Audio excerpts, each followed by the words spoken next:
Dave, what do you know about archaeology? Is that something to do with old artefacts? Because I do work with you, so I know something about that. Yes, in part. I was watching something. What do you know about Egypt? Ancient Egypt. Oh, well, it's a country where there were people. I was watching something the other day. Apparently they found another tomb. Ah, okay. And the mummified remains of an Egyptian king, thought lost. But interestingly, the mummy was wrapped in chocolate and nuts. Yeah. I think it's the remains of Pharaoh Rocher.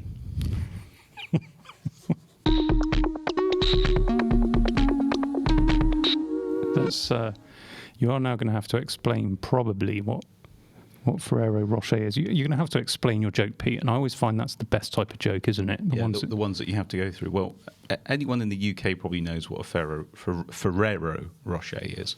I don't know if they exist outside the UK, but basically they're like this ball of sort of nuts and noisette wrapped in chocolate with more nuts in the chocolate. And they're marketed as something quite posh. And there used to be do you remember there was an advert in the UK about them sometime back? About the ambassador spoiling his guests with the said confection. Yes, exactly. You don't, it's not a proper, diplomatic function unless you have the Ferrero Rocher. But in reality, they're a bit minging, really. They're not the... No, there's nothing wrong with them. It's just that they're not quite... They don't live up to the billing, do they? I think if you blindfolded someone and said, I'm about to feed you some polystyrene and sawdust clippings wrapped in chocolate, most people would believe you when they ate it. That's my take on it. Having said that, my wife and some of my children love them. So there's no accounting for taste. But then she married me, so what can I say? Quite. So welcome to the Constant Snackery podcast. I think you'll find it's the Constant Pottery Geekcast. Okay. And you've probably, as per usual, tuned in after having clicked on a thumbnail and thinking, what the heck is this? Well, I don't think they will, because most people watch this regularly will know exactly what this is. So it's Pete and Dave's comedy show with a smattering of tech dropped in. I feel like calling it a comedy show is stretching reality to the maximum. We haven't actually increased our subs count either of late, Pete, so I think you need to up your game with your jokes, because obviously... I don't think it's my jokes that are the problem. No, okay, maybe it's just the way we look. Let's get into some actual tech, and we are on a little bit of a mission today, because we're actually recording this on a Tuesday instead of on a Monday afternoon. So and you will be seeing it later today. It's first thing in the AM, hence I have my cup of coffee. How's that working out for you? It's very nice. I think it would taste better if, like you, I'd put it in a Constant Geekery mug.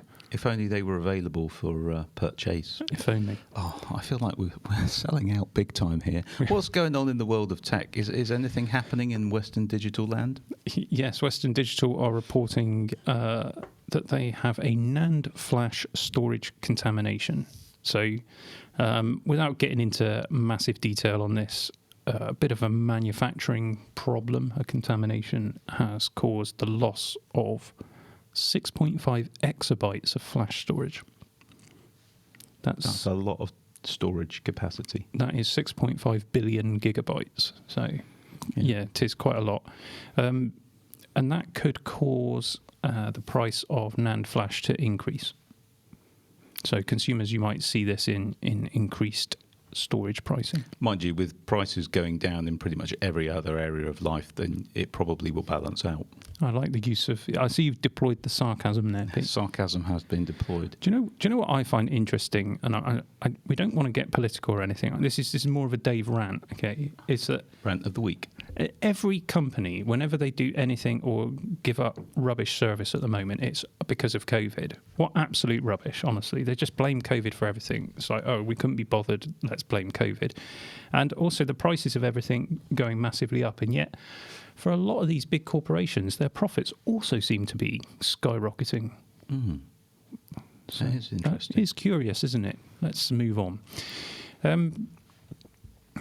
Last week on the podcast, we spoke about Apple providing NFC payments, so you can tap a credit card onto an iPhone so that the iPhone owner can receive a payment. I didn't explain that very well, did I? It made perfect sense to me. Okay. And then we launched the podcast at the usual time, and I think at exactly the same time, Apple did a press release announcing this new feature. They were just trying to see if they could catch us out. Yeah, perhaps. I think we're probably on their radar. Anyway, I think we called it bang on. It is exactly what we thought it would be. So what Apple have done is they've made this functionality available to developers. So if you are a business in the United States of America, you can indeed download a third-party app and receive payments to your Without iPhone. having to have another bit of kit wandering around with you. So that's a really useful function, but not quite as expansive as it otherwise might have been. Yeah, but I think that's exactly what we said it would be because of all of the precursors to providing such a thing. Yeah, Yeah, absolutely. so nice to have. Can I just add a little anecdote? I went to the Apple store in Exeter yesterday for some help with something. I was helped by a lovely Apple store employee. She's worked there 7 years. Ever so friendly, ever so helpful. And just a couple of little insights. They don't, as we know, get any sort of insider information on what's coming out. They have to watch the live events like we all do and then have very intensive training the next morning. And we talked for a long time because the problem she was helping us with required lots of progress bars and things like that. But it turns out Apple do actually do testing before they put things out to the public. So she was one of the people that was asked, this isn't a joke, this is serious, she didn't realise what she was being asked to test at the time, but she was asked to help test the speech recognition for HomePods a year before they came out. So she was asked to go into a room and read a series of phrases in her lovely, cheerful voice, and they were sort of monitoring the responses to shape the AI responses, and only found out a year later. But 7 years at the Apple Store.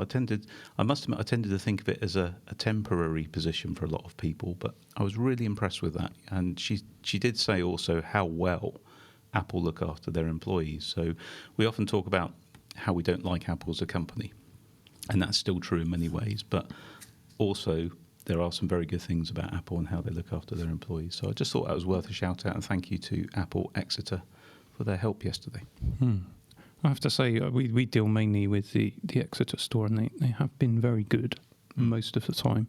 We're going to talk about this actually in a moment on our main topic, which I should have announced at the start of the podcast. What is our main topic? Well, everyone will know anyway because it'll be on the thumbnail. So what? Don't bother announcing it. So we'll talk about that in a minute. Let's talk instead about Reality OS. Yes. Which apparently exists. It does. And, how do we know that? Because it appears to have been leaked, the reference to the existence of it in code that's on the App Store logs and in code from Apple. So Reality OS is the OS that's going to drive Apple's VR product. Which kind of makes sense. It needs its own OS because it's its own form factor. So I don't know anything other than that. I don't think this is any great, massive surprise to anybody. We knew Apple has been working on this for many, many years. So at some point they'll release something. And it will probably be better than all the other headsets. It might be. We spoke actually about this a few weeks back, and we mentioned about HoloLens, which is Microsoft's offering, which has been around for a long time and always looked really good. But Microsoft just seemed incapable of bringing something to market, and it seems that some of the key members of the team have got frustrated with that and have moved on. I wonder if that's more a corporate thing as opposed to a capability thing. I don't know. I still haven't forgiven them for ditching the phone. So yeah. I do mention that from time to time. Occasionally I do. I mean, Google are also guilty of this. In fact, they're even worse for it. They'll launch something and then ditch it. And after people have bought it. Yeah. The latest thing to go is going to be Google Stadia, which was the streaming gaming service, which was abysmal unless you have some kind of neural connection to the internet. Okay, as we all do. So, I think others have done it better. Yeah. I haven't used any of these streaming, but I know with Xbox now you can actually stream titles.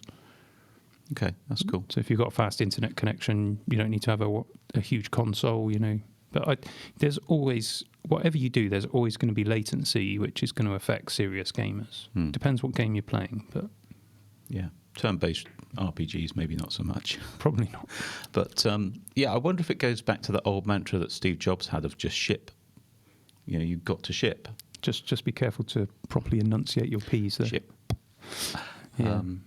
That's built into Apple's culture. That's really good. They're talking. This is starting to go into rumour now, but they're talking about M1 chip in this headset if they can fit it in, which would obviously make it quite powerful. So exciting times, if you like that sort of thing. Yeah, although the basic chatting about it seems to indicate that we're looking north of $2,000. That's what the rumours are saying for whatever it is, and if it's at that price, then don't expect any reviews on the channel, unless Apple, you want to send us one. Well, I often look through things through my own reality anyway, so I can probably just pretend I've got one. Apple, maybe you'd like to send one. I did mention that in the Exeter store yesterday. We have to buy our own gear to review. I imagine Exeter's got a lot of power to change that. Yeah. Okay, let's move on to our main topic, shall we, Pete?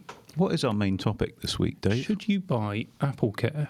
So I know Apple provide this obviously for the iPad, for the iPhone, and also for Mac. Mm-hmm. And I think you can probably get it on the I think you get Pro it on. XDR display as well, actually. I don't know. But it's a warranty, isn't it? So, as some of you, I'm not sure if I've ever mentioned this on the channel, but I started out life as an apprentice electronics engineer. And Was that in 1930?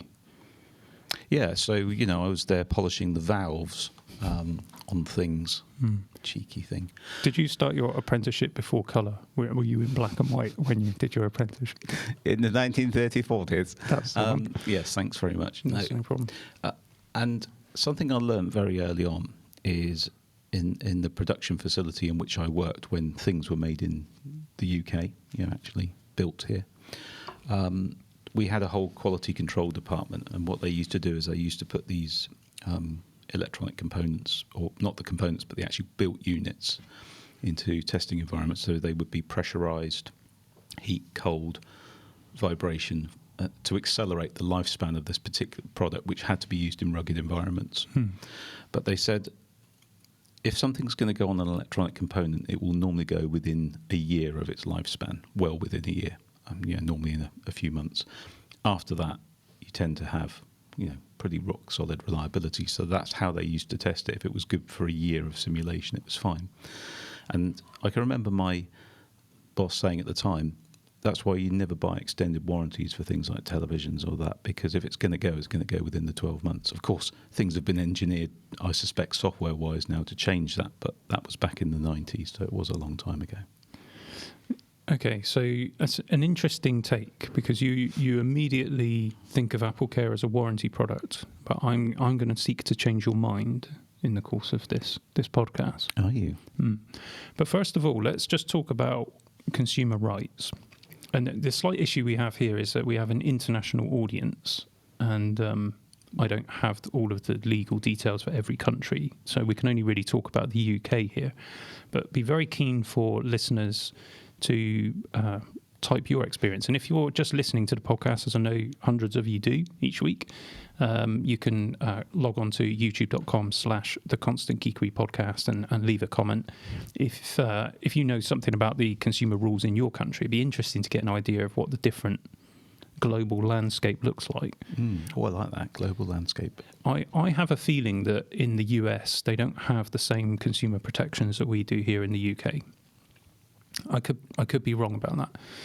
So what I want to do is just talk about what you get in the UK, first of all, as standard, because a lot of people in the UK would say exactly what you just said. I'm not buying an extended warranty. It's a rip-off. Why should I put more money in Apple's pocket, etc.?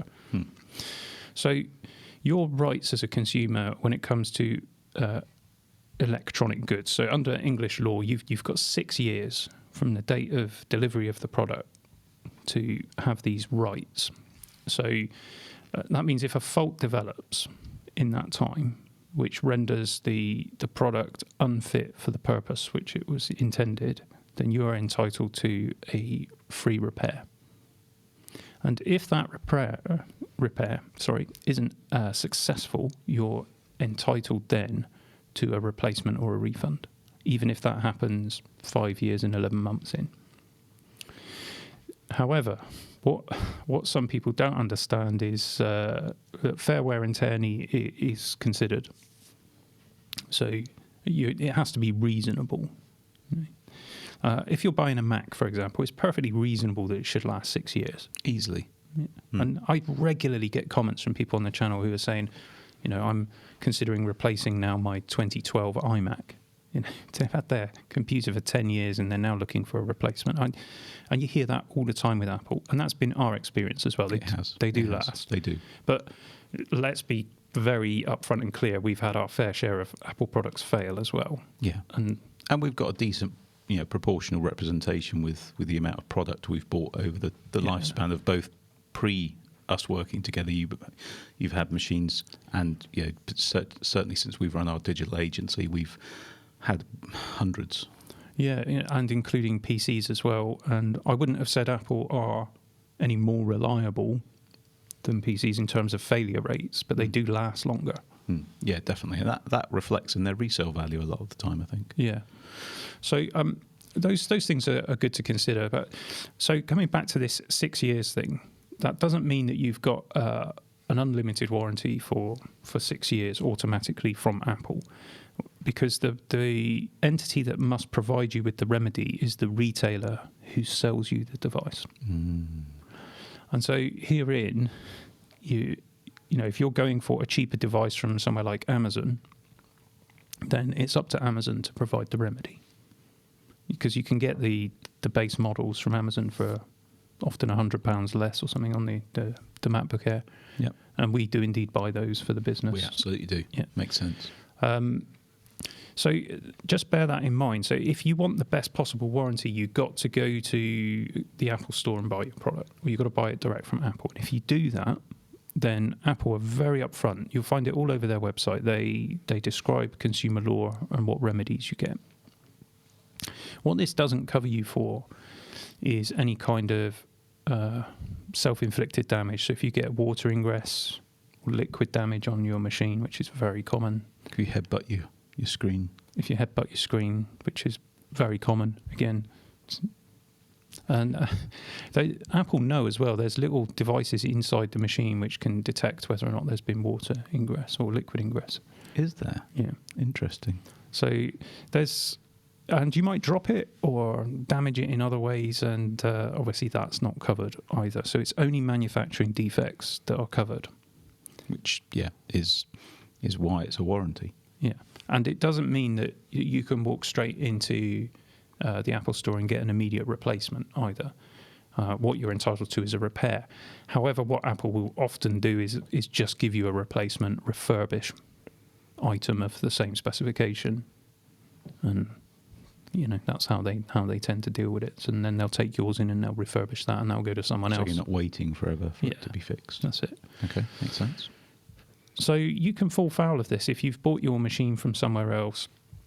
If you definitely don't want to buy from Apple, in the UK, another good place to buy is John Lewis, because they apply a 2-year warranty to all of their electronics. Yeah, they're pretty good actually. So, and the main warranty for Apple with support and everything else is 12 months. So you don't get that for 6 years or anything like that. So they're not obliged to do that. They just obliged to cover manufacturing defects. Now, that's consumer regulations. If you buy as a business, you don't get any of that protection at all. Now, when we've bought as a business through Apple, using the Apple Store in Exeter, and we've had problems that fall within a reasonable time frame but outside of the 12 months, Apple has always done that for us, either free of charge or at a very reduced cost. We haven't paid the full price. Yeah, they've always been pretty reasonable with that. Yeah. But other manufacturers don't. So I bought an editing machine for Tom to use. He's sat behind the camera over there, which was featured on the channel.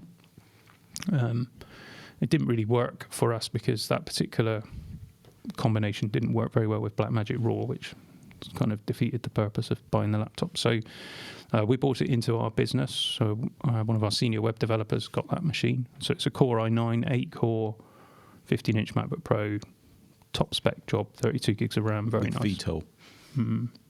It can literally take off vertically, or it sounds like it's going to anyway.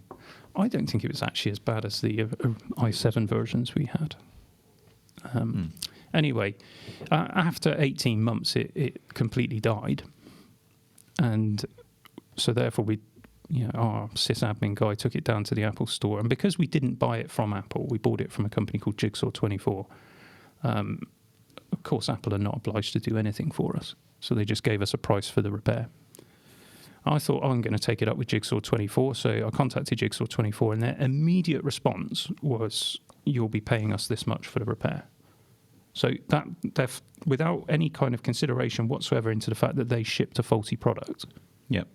The immediate assumption is that we're going to take all of the liability on this and pay for the whole thing. Yep.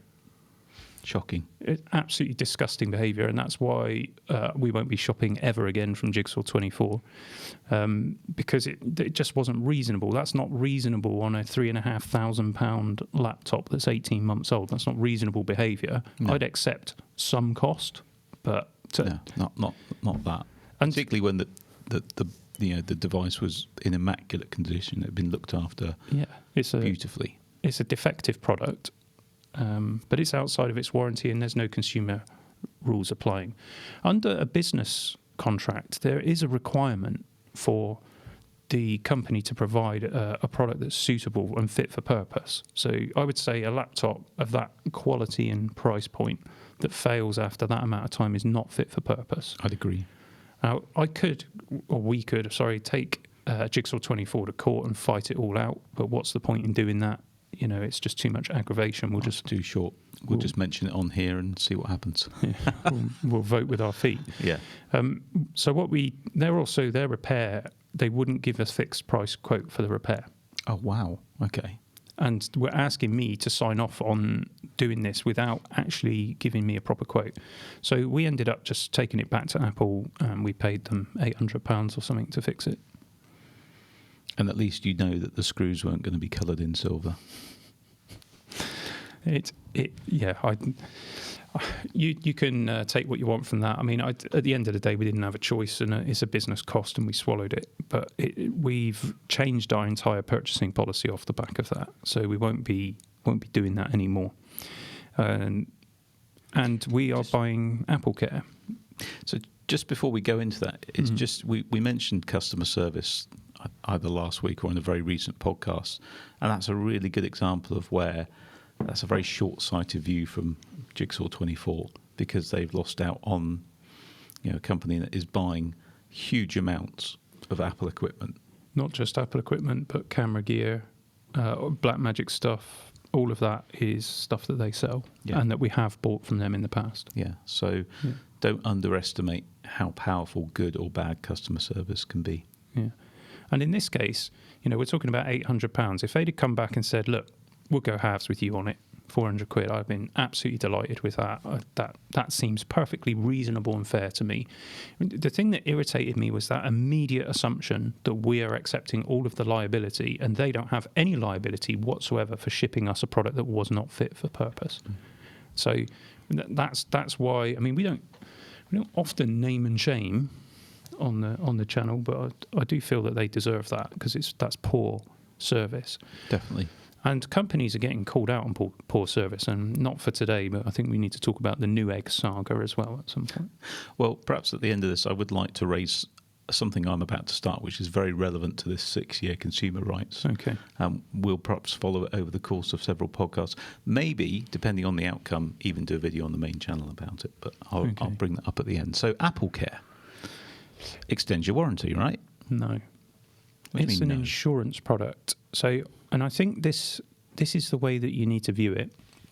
In the UK, I haven't looked up the details for every country, but in the UK, it's an insurance product provided by AIG. Oh, okay. So that's slightly different from a warranty then. Yeah, and what you get is you get that support. Now, it used to be the case that you would buy the package up front for 3 years, and you'd get 3 years of total support. But Apple have changed that. You can now pay annually, and you keep on paying, and there doesn't appear, as far as I can see, to be an end date to that. As long as you keep paying the annual bill, you pay your renewals on time, they'll keep insuring the notebook. And I think that is actually quite good value, isn't it? It is. So if you take, for example, the 14-inch MacBook Pro, the prices are a bit different for different models, and it's either £80 or £100 a year. I think it's £80 a year. and the 16-inch is a bit more expensive. But you pay that, and you get your coverage, and that coverage includes priority tech support. It means you don't actually have to go to the Apple Store; they'll pick it up, those kind of things. So you get a few extra goodies. You also get 24/7 access to telephone support. But the big thing for me is the accidental damage cover. So you can have 2 incidents of accidental damage in every 12-month period. So you can literally headbutt it twice. You can. And you will pay an excess fee for your headbutting action. So if you damage your screen or the external enclosure, it's £79 excess in the UK. What about coffee pouring action? Well, that would be other damage, so you'd have a £229 excess. Okay. Now, you might think, well, that actually sounds like quite a lot. And yeah, if you're buying a base MacBook Air, that is a lot of money to pay out. Is it really worth it? I'd probably take the risk, and I'd probably go and buy one from John Lewis or somewhere or from the Apple Store, and which is exactly what we do in the business. If it's a, I suppose in that case you could maybe do it for a year or two. Yeah, I guess. Just because you'd be gutted if you headbutted it a month after you bought it. Mm. Yeah, so it's maybe worth considering. What we're going to do is any machines, probably like from the M1 Pro upwards. So you're talking £1,900 in the UK. So if we buy anything like that, we'll be putting AppleCare on it. And when you get up to the M1 Max machines, so that I think the spec that I've got is £3,000 or something crazy. So paying £79 a year or £100 a year, whatever it is that doesn't seem like a massive percentage to pay out for an insurance product. No, and it gives you that peace of mind. I mean, when you boil it down, £79. I mean, it's like £6 a month, isn't it, or something like that? Yeah. And that's less than 2 coffees a month for that peace of mind and that reassurance that your expensive acquisition has got some backup behind it. I'm going to sneeze in a minute, by the way. Okay, thanks. So thanks for the pre-warning. If you can direct your COVID germs that way, thank you. How many sneezes? You usually do about 6. There is another one in the wings. Excellent. This is quality entertainment, isn't it? Quality entertainment. Here we go. 3. There we go. We're done. 3 for today. Excellent. Thank you. Yeah, so I just think I've changed my perception a little bit of AppleCare because of what happened recently with that Jigsaw 24 thing. So from a business perspective, here we go, 4. There it is. Go on. Keep going. No, I think that's it now. Are you sure? Yeah, sorry, that was an afterthought. Okay. When you're buying for business and you haven't got those consumer protections, we have to think about stuff like that. And for us, the cost of doing a repair like that, plus a couple of trips to the Apple Store for a member of staff, it's a lot. Very quickly outweighs the cost. So we're better off buying the insurance product. For a consumer, it might be a bit more of a decision, but I think if you are shelling out on these new Macs, and we're expecting new machines as well at the March event. Yeah. These things aren't cheap, are they? They're not cheap computers. And you treasure them. And I would say that goes as far as your iPhone as well. They're not cheap anymore. And the cost for iPhone is less as well, I believe, isn't it? It is, although it has gone up quite a lot. You used to have 2 grades of AppleCare, I believe, but now there's just the one, and it is quite expensive. But then, the phones are crazy expensive as well. They are, yeah. It would be interesting, actually, to do a little comparison between AppleCare, now that we've realised it's an insurance, versus some of the other tech insurance products out there. There used to be something called, in the UK anyway, Protect My Bubble. I'm not sure if they still exist or if they rebranded, but it would be interesting to see how they compare. I guess the difference is that when you have a relationship direct with the insurance companies don't want to pay. And quite often they'll drag their heels over making a payment, or they'll try to lowball you with an offer or those kind of things. With this, the arrangement, I believe, is between Apple and AIG. So Apple's got a lot more clout than one individual or one business. Yeah, and I actually think it's quite clever, because what it does is it enables them to offer this super stellar level of service without worrying about it. So I'm sure Apple do make a percentage of whatever the AppleCare fee is, but it's not all 100% going into their pocket. They're not taking the risk. It would seem That's what AIG are. Yeah. Which is, I'd be interested to know what it's like in other parts of the world anyway. So, do comment below. What do you think? Should you buy AppleCare? Should you not? I sort of think you get to a price point, if you're spending more than, say, £1,200, I think it makes a lot of sense to get AppleCare. Well, that's a really interesting main topic for the week and a nice compact discussion of it. Yeah. I'll just imagine if you drop your laptop, you know how beautiful these things are. Yeah. And you drop it and you've got that horrible, the aluminium chassis. It does leave a ding. 79 quid down to the Apple Store. Or you could just have fresh chassis. Have an HP Pavilion with a plastic case and it wouldn't show up so much. Did I tell you that I did drop my MacBook Pro? No, you didn't. Whilst I was on holiday, I had put it on the bed and it slipped off onto the floor. It sort of landed tent style on the floor, and they're quite heavy as well. And the bottom did pop off slightly. I just kind of snapped it back on. You can't tell, But I wasn't worried about it. I just looked at it and I thought, oh, well, that sucks. But hey, I've got AppleCare. It doesn't matter. And that like completely diffused the situation, and I didn't stress about it at all. I'm just not worried about it because I'm paying for the insurance. That's excellent. And by I'm paying for the insurance, I mean the company's paying for the insurance. So I mentioned just a little thing. Go on. So about 4.5 years ago, I bought a Samsung LED television. Very nice. You've seen it on my wall. And it's very thin, and it's got a separate smart box. I think the Samsung call them a one box or something like that. So all your HDMI, all your satellite, all your aerial, everything goes into that, and then you've got one cable going into the TV. And the idea is that you can have the flat television up against the wall and this box somewhere else, and you've only got one very thin cable going into it. Anyway, about 3 or 4 months ago, the HDMI started playing up. So what would happen is any of the HDMI inputs you plug in, and the screen would keep going black, getting the signal from it, going black, so on and so forth. Every port tried different cables, different devices, different input sources, all consistent. All the smart functions work, so you can still get Netflix and iPlayer and all that kind of stuff. But yeah, you couldn't plug in anything. So my Apple TV, useless. So did a bit of research, and it's like, these boxes do fail. They do have known issues. So it's like, okay.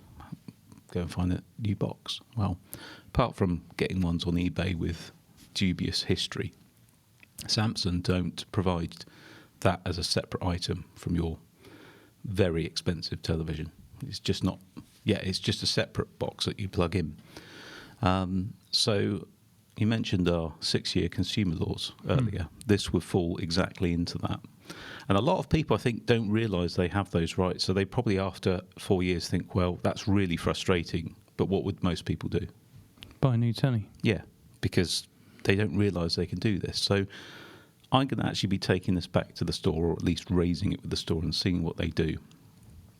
Because I think it's pretty poor of Samsung not to provide that as a user serviceable part. But let's see what happens and maybe report back here in a few weeks.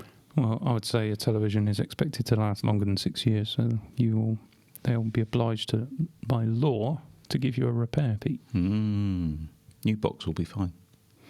But I bet you they'll make me go through hoops first. Oh, I think so. Have you changed all the cables? Yes. Have you tried different input sources? Yes. Yeah. Have you done this? Yes. Is the software up to date? Yes. Have you done this? Yes.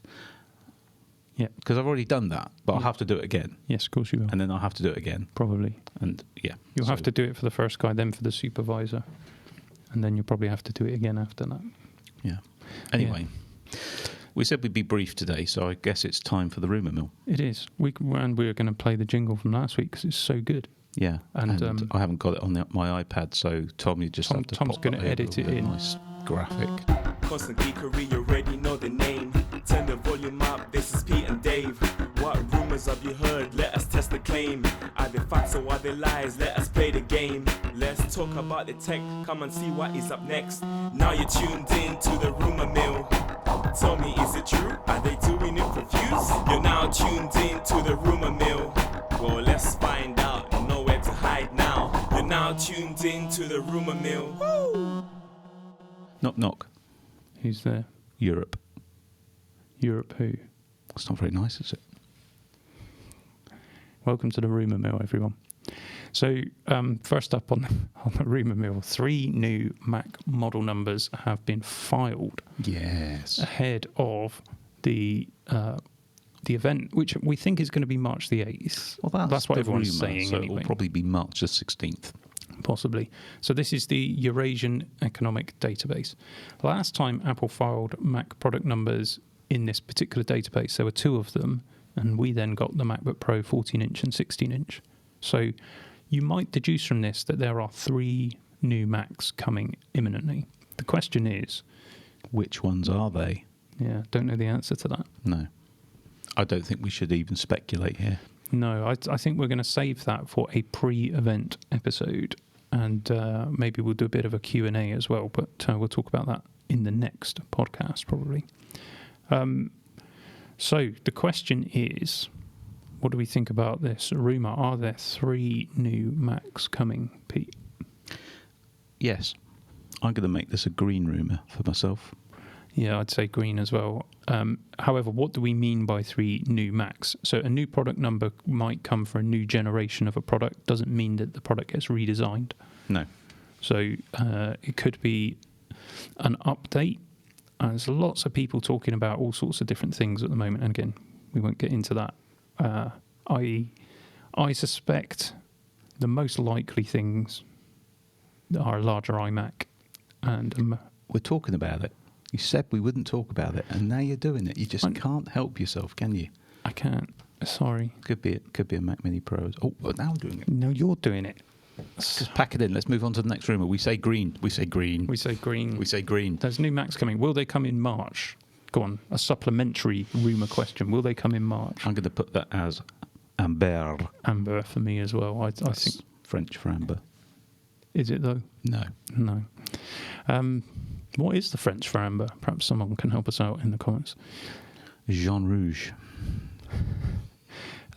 Here's another rumour. This one comes from Mac Rumours, and it's talking about... In fact, they seem to have sourced it from Mark Gurman. Everything comes from Mark Gurman, doesn't it? A lower price display is coming. I feel like this is one of those rumours where that's a bit like, water is wet and the sun is hot. Well, I spotted this a few weeks ago, at least, and I was going to put it on the Rumour Mill, but I just thought, well, surely we all know that's coming. It's inevitable, Mr. Anderson. But possibly not Apple branded. Well, the thing is, everyone wants it to be Apple branded, don't they? No one wanted that LG one With the Wi-Fi issues. Yeah, so I don't know. Maybe they will make it as an Apple product, but maybe it seems that LG is manufacturing the displays anyway, and the rumour is 24, 27 and 32 inches. Yes, but the 32 will be a new Pro XDR with a rumoured A chip in it to supplement graphics cards. So basically, Apple are doing eGPUs of their own volition, their own way of doing it. Interesting idea. And the thought is that maybe the 24 and 27 inch will be cheaper options, which would be nice because most people aren't going to spend $5,000 on a display. No, it seems excessive. It does, considering that, yeah, there are other devices with good displays for a lot less money. That's right, yeah. So will they make 24 and 27 inch displays? Well, I think this is entirely likely. They currently sell the LG models, which were made for Mac. There's 2 of those, isn't there? There's a 4K and a 5K version of these Thunderbolt displays. So, yeah, it makes perfect sense, I think. So I think the details remain to be seen, so probably a Gramba on this. A Gramba? I don't think... How are you going to put that one up, Tom? that I'll tell you what that is. That's I'm not prepared to put my neck on the block. Come on, Pete. Well, it's green. Green. We're going green. But it's all green this week. Will they come at the March event? Again, I wouldn't count on it. And supply chain is the biggest question mark at the moment over anything, isn't it? Yeah. I think Apple is is going to have to restrict what it releases because of those exact issues. Yeah, definitely. So one more rumour that I've heard, and I don't know how true this is, but I was looking on the tweet faces of the Twitters, and legend has it, in fact rumour has it, that you might have ordered an Android tablet. I have. Well, that's not a rumour then, is it? It's green. It's green. Well, What?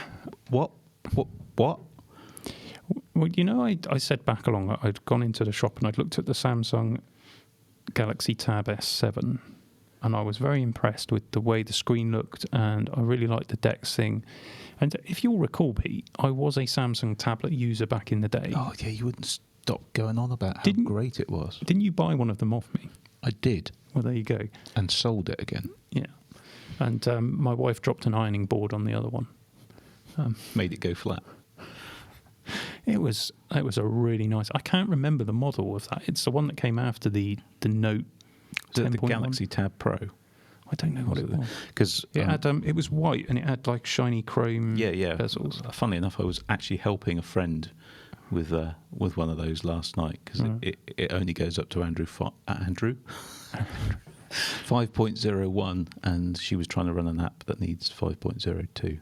And that's the ceiling that tablet will go to, but it's probably about 10 years old now. Yeah. Actual design. So we are going back a little while, but I always liked it, and I like the S Pen experience, which happened, of course, long before Apple Pencil. Pen.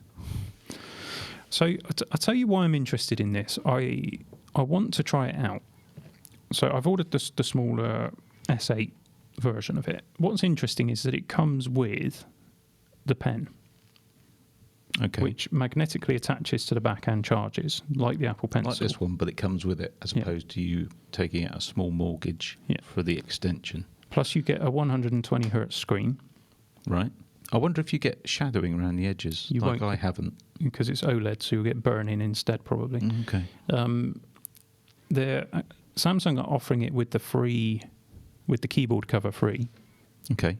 And they're offering bonuses on trade-in. So I stuck in my iPad Mini 5, and they offered me 180 for that, which is good enough that I'm happy to proceed with that. I have since discovered that there is a bit of a scam going on, or perceived scam, I should say, between the company that provides the trade-in service for Samsung, because it's not Samsung themselves. Right. And this particular company has a bit of a habit, it would seem, of misreporting things or claiming that there are problems with what you've sent in and asking for extra money. Of course. Right. So I will video and very carefully package. Why don't you get it sealed up by someone, and maybe graded before you get it sent in? I'll do something like that. I'll just do it myself. But I'm going to film the whole thing just to make sure. So if they do try anything dodgy, then that will indeed be a video. What a load of nonsense. That's Really, a throwback to a few weeks really ago. Yeah, maybe not. Anyway, that makes the price of this tablet, to me, £479, which is the same price as the iPad Mini 6, which I had and returned because I couldn't get on with the Jelly Scroll thing. Okay. Well, I'll be interested to see your review of it on the main channel. I'll tell you why I'm interested, Pete. It's because of this whole M1 in the iPad business, and the fact that my son uses my old iPad with the A12X in. Yeah. And he was using it last night, and we were doing something together, and I was just reminded on, how brilliant it is, and the screen looks amazing and all the rest of it. And I'm thinking, this M1 version can't use the M1's power and all the rest of it. So I know I've got that older version as well. You have, and it's brilliant. And if I could turn back time, I wouldn't. Don't get me started. That's a song I like to sing for karaoke. Let me get to my point, if I may. And that is that the new Qualcomm processor that will be in the S8 tablet will definitely lose to the M1 in benchmarks. In fact, it will lose to the A14 and the A15, is my expectation.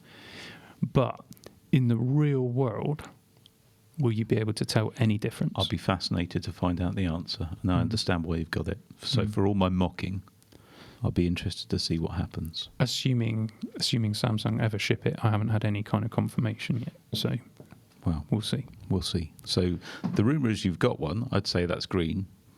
The rumour is Samsung might ship it at some point. That's probably an amber. I think so. Excellent. So. Well, I think we finished in record time today then. Yeah. Hope you've enjoyed that, folks. A slightly shorter podcast, I think. Don't know. Maybe Might not be. Seems like it's gone quickly. Time went faster today. I mean, usually when I'm talking to you, Pete, the time does drag. Knock, knock. Who's there? Mop. Mop who? Will you stop with the poo? See you next week, peoples. That was rubbish. What was that? Did you just make that up on the spot? That's the worst joke you've ever told. No, because you have you're a poo. Mop poo. More poo. What? Man, that was bad. I can't believe we finished the podcast with that. Well, we're not because we're still talking, and I guess this is still part of the podcast, so shall we say goodbye properly? We should probably say goodbye. Thanks for watching, everyone. Thanks. See you Cheerio. soon.